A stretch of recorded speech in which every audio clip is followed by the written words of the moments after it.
आज का कॉन्क्लेव इसलिए भी खास है क्योंकि यह उत्तराखंड में हो रहा है और उत्तराखंड से तो मेरा खास जुड़ाव रहा है। मैं समझता हूं कि उत्तर प्रदेश और उत्तराखंड दो राज्यों का जब विभाजन हुआ तो उस समय भी संयुक्त उत्तर प्रदेश का मुख्यमंत्री मैं ही था।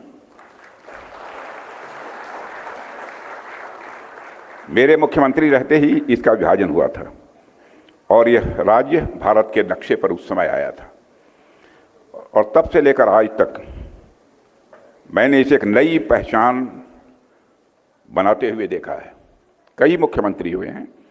पहले हमारे मुख्यमंत्री स्वामी नित्यानंद जी थे, खंडूरी जी थे, भगत सिंह जी कोश्यारी थे, हमारे कांग्रेस पार्टी के हरीश जी थे, त्रिवेंद्र सिंह जी रावत थे, तीरथ सिंह जी थे और अब हमारे पुष्कर सिंह जी धामी हैं।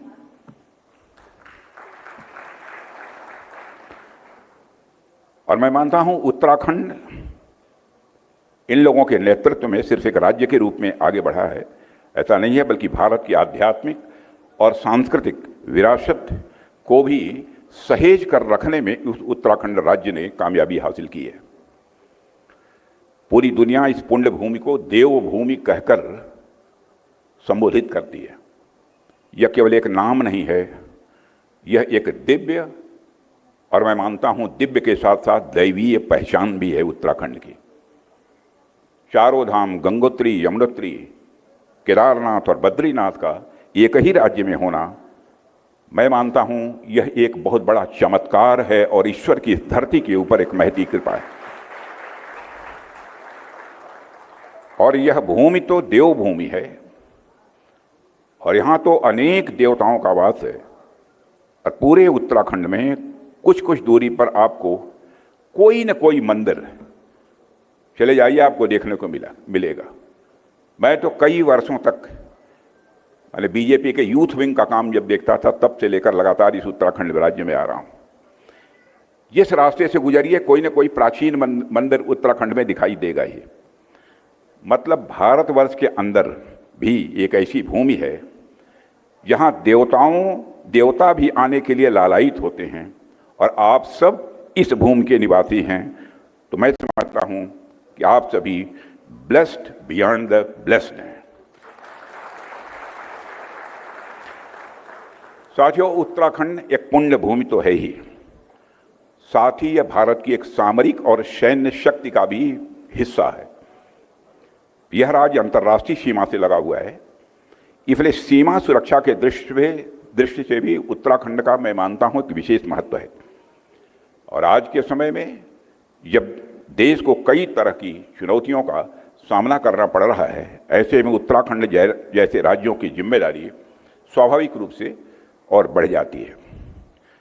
मैं मानता हूं यह पर्वतीय राज्य जरूर है, लेकिन इसकी भूमिका सिर्फ सांस्कृतिक या आध्यात्मिक नहीं बल्कि राष्ट्रीय सुरक्षा के लिहाज से भी बेहद अहम है। इस राज्य के वीर जवानों ने सीमाओं पर भारत की एकता और अखंडता की रक्षा में अपना अभूतपूर्व बलिदान दिया है, अभूतपूर्व योगदान दिया है। और यही कारण है कि मेरा इस राज्य से जुड़ाव सिर्फ भावनात्मक ही नहीं है बल्कि राष्ट्रीय दृष्टिकोण से भी बेहद खास है। उत्तराखंड न सिर्फ हमें मानसिक शांति की अनुभूति देता है बल्कि सुरक्षा का यह भरोसा भी देता है। साथियों, उत्तराखंड की वीर भूमि ने हमेशा ऐसे सपूत दिए हैं जिन्होंने देश की रक्षा के लिए अपना सर्वस्व न्यौछावर किया है।